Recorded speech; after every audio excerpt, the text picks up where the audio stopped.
Ba ba ba ba.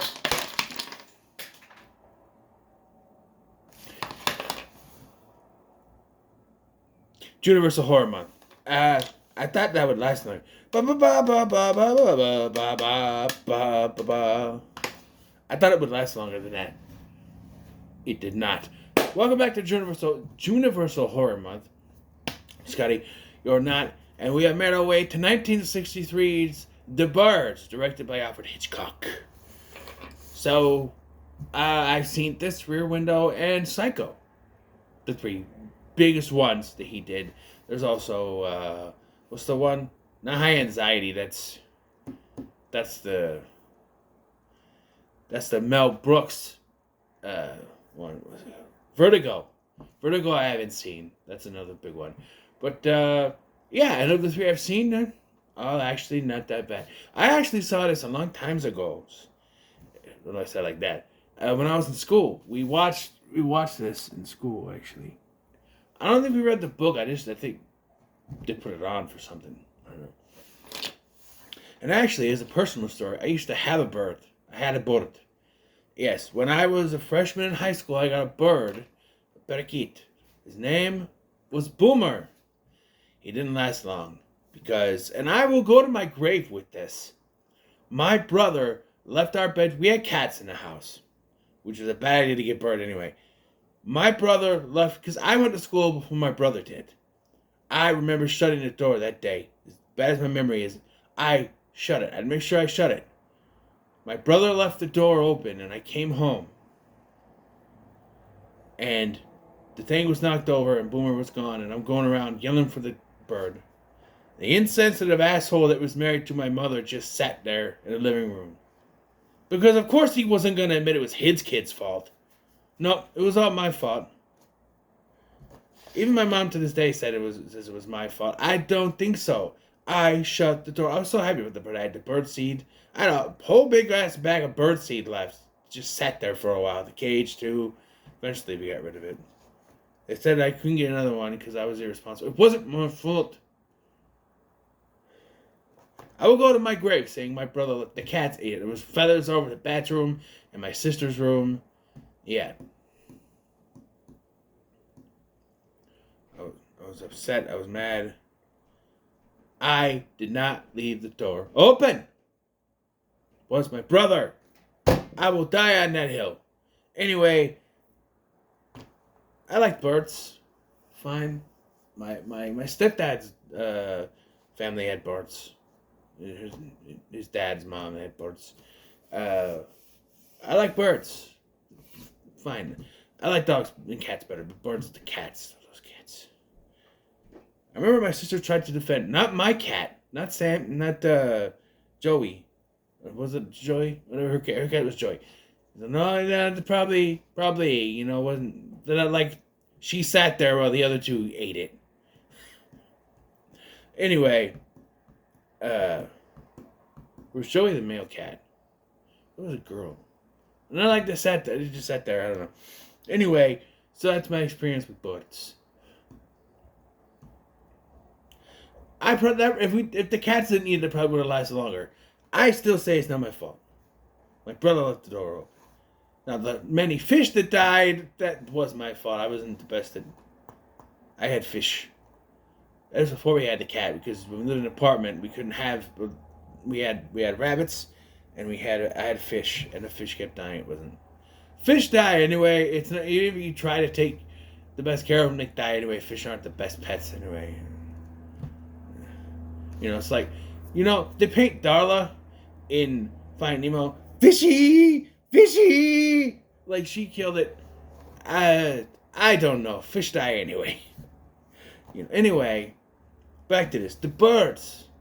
This movie. Okay, so in a contrast to the other ones I've been reviewing, this is 2 hours long compared to the just over 1 hour runtime of the other ones.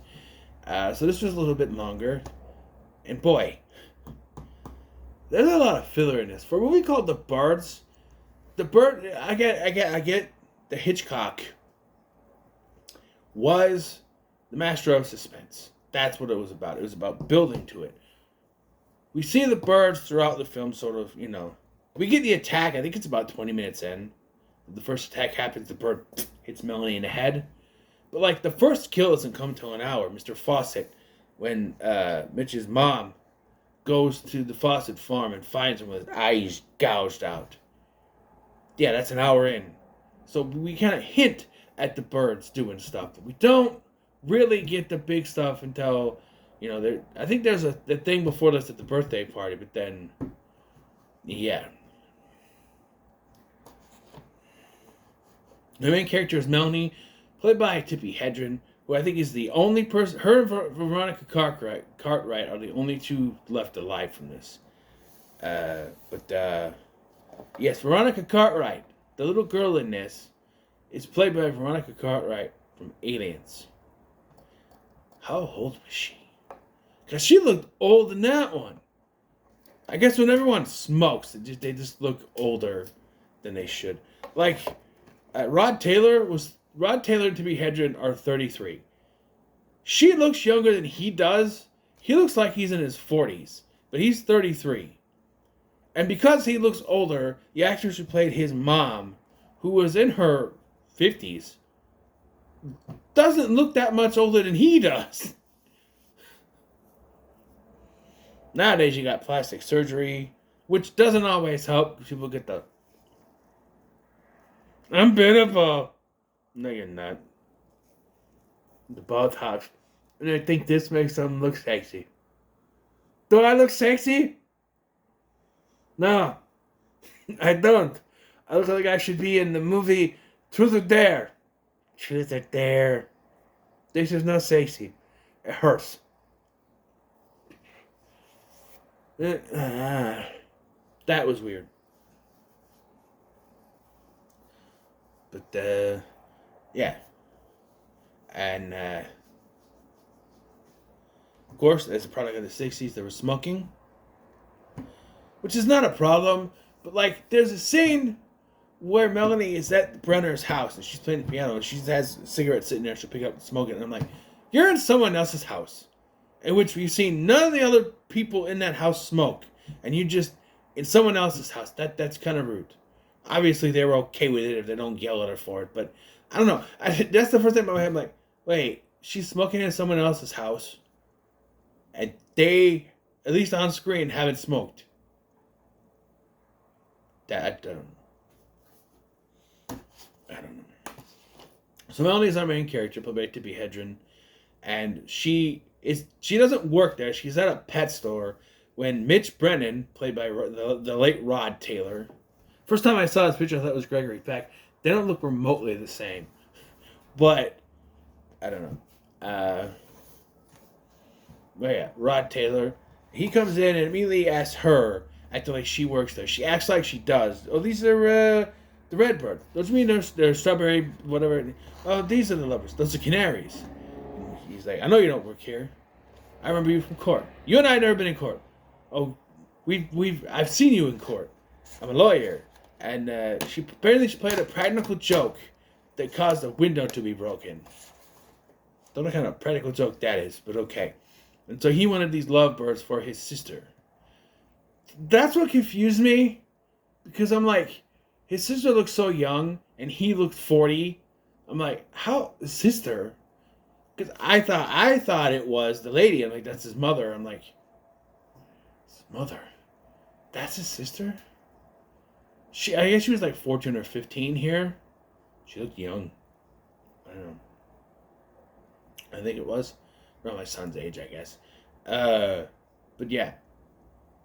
And if he's 33, I guess 32, 33, depending on when the birthday is and when this came out. That is possible. I am 11 years older than my brother. So, but that's a big difference, you know. I don't know.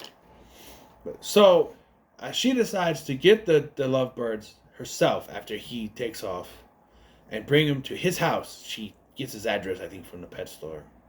But he's not. He finds out from a neighbor. She finds out from a neighbor of his that he won't be there. He's going to Bodega Bay. So she hops a boat, goes all the way to Bodega Bay, which is across the sea, or what? Not sea, but across the lake or whatever, and drops it off at his mother's house. She goes into the house. How did she get in? Was the door not locked? She just walks in the house and puts the birds in there. And then he shows up as she's going across the boat. He sees that the birds are in there, comes out and sees her in the boat going across. I'm actually knows it's her because there's no one else around.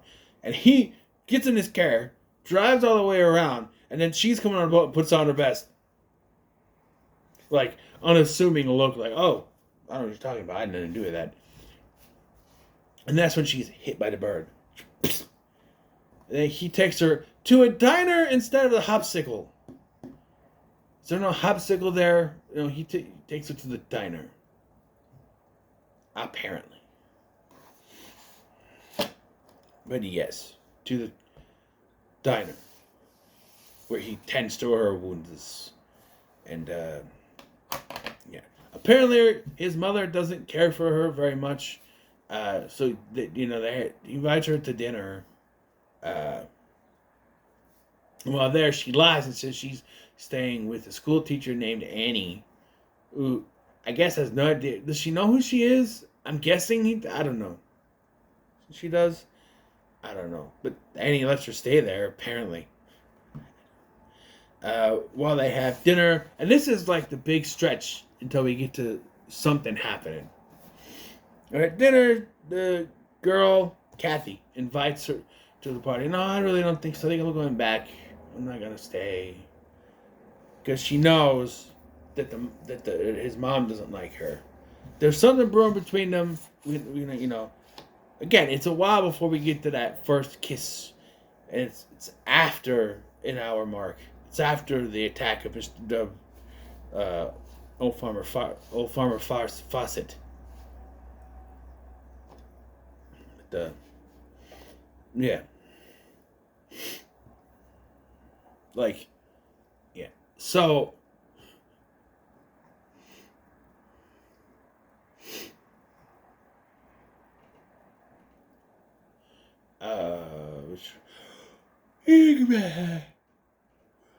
skimming. I need that.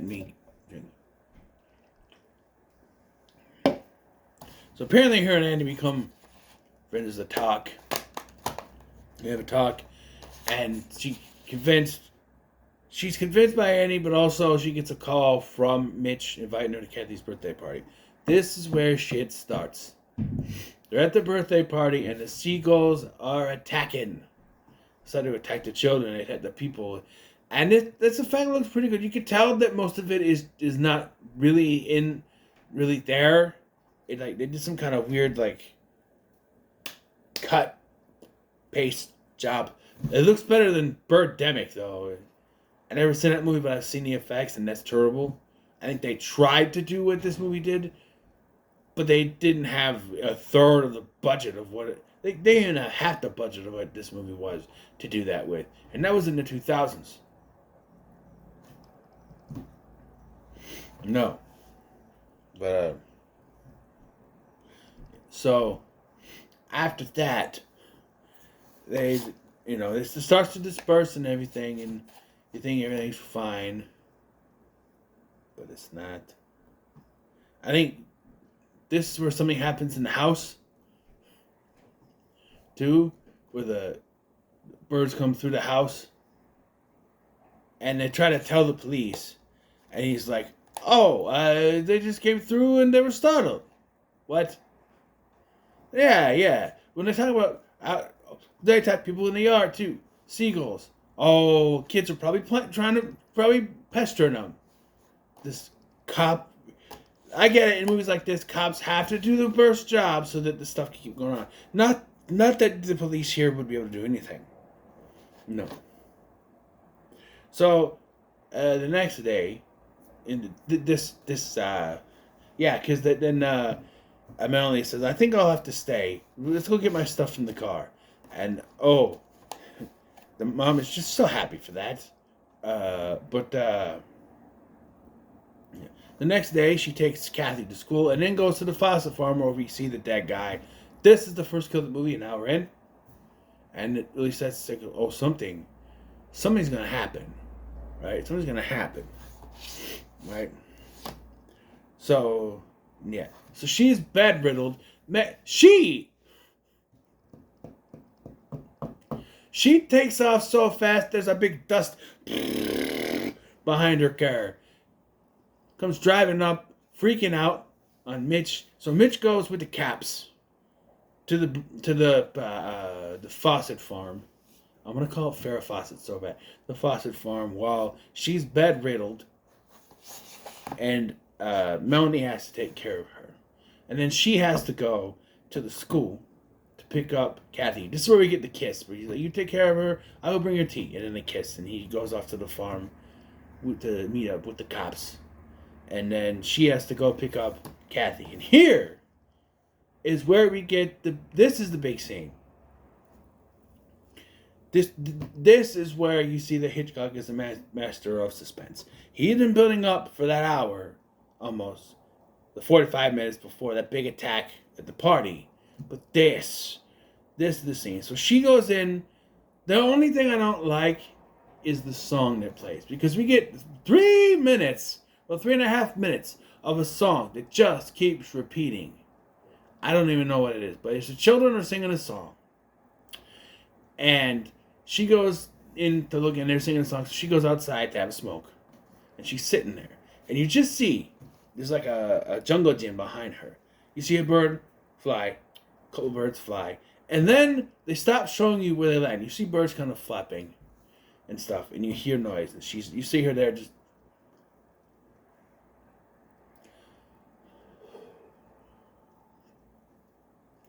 The shot's on her now. You don't. And you're wondering, wait, he stopped showing Jungle Gym. What's going on at Jungle Gym? You see her, and then she looks up and she sees one bird fly over her, and you follow the bird, and the camera follows her shot. The camera is now her. The camera's from her point of view now, and it's following as the bird lands on the Jungle Gym, and there's at least 20 to 30 birds on it, and she goes. She walks slowly into the schoolhouse, and they're getting ready to go out to the playground. She's like, shut that door. Shut the door. This bird said, look outside. Look outside. She looks. We need to get the kids out of the school. I'm sitting here going, wouldn't it be safer in the school? Because as soon as they go out, even these kids are also, what kind of kids are these? They're like, okay, students, Miss Melanie, whatever, Miss Daniels, wants to see how you would do it in a fire drill. Fire drill? You get to go outside in a fire drill. Like, yes, it's time to leave the school. Leave the school? What kids are these? They want to stay in school. They have to be. But the birds do eventually attack. But they're able to get out. And then we get what is essentially filler. Because there's a diner scene. And you have. So Annie took Kathy to her house while Mitch has showed up at the diner with. So we have. Mitch is not there yet. Melanie is at the diner and she's talking to a guy there about what happened. Like, oh, the thing that happened at the school. And I think it's the bird lady salesman from earlier. So, oh, birds don't do that. They absolutely do not. They would not attack unprovoked. Because at first it's like, was it a crow or was it a blackbird? Is there a difference? There most certainly is. A blackbird is this, and a crow is this. And yeah, just, there's an argument. And then there's this drunk guy who keeps drinking. I say it's the end of the world. And they start talking about how it's like an apocalypse is the end. It's the end of the world. And, yeah. So the old bird lady agrees to get a ride with the businessman who's also having a drink. So he goes out to fill his car with gas before he leaves. He gets hit by a bird and falls down. He's fine, he doesn't die, but the gas leaks.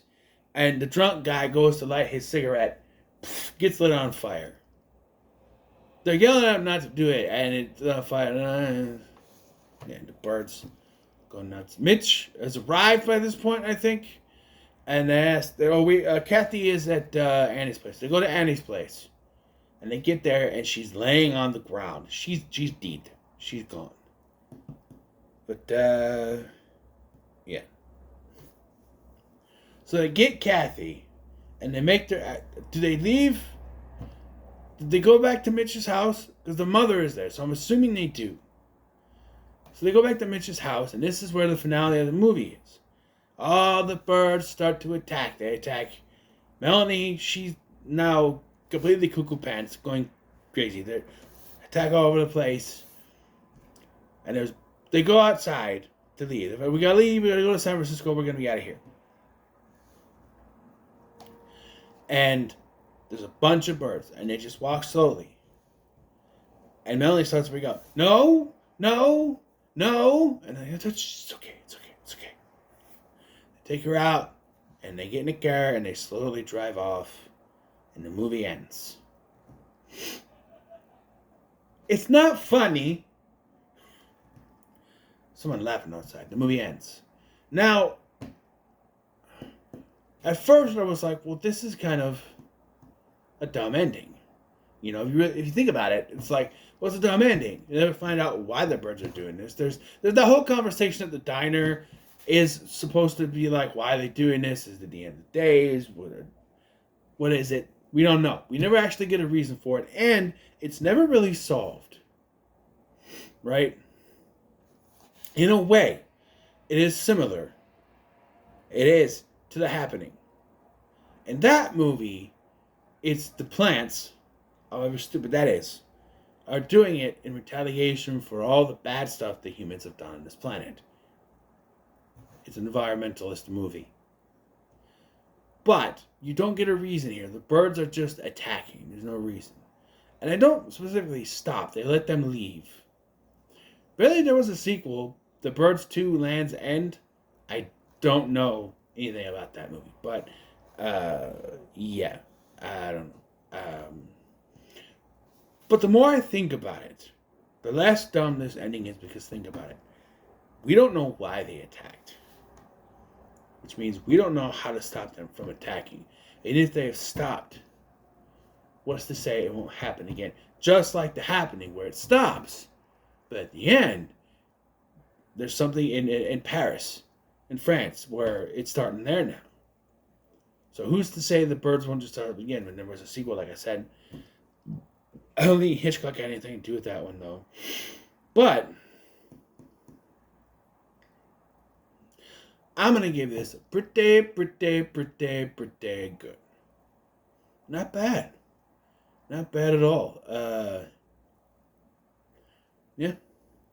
And now we're in color. Like I said, we're in color now.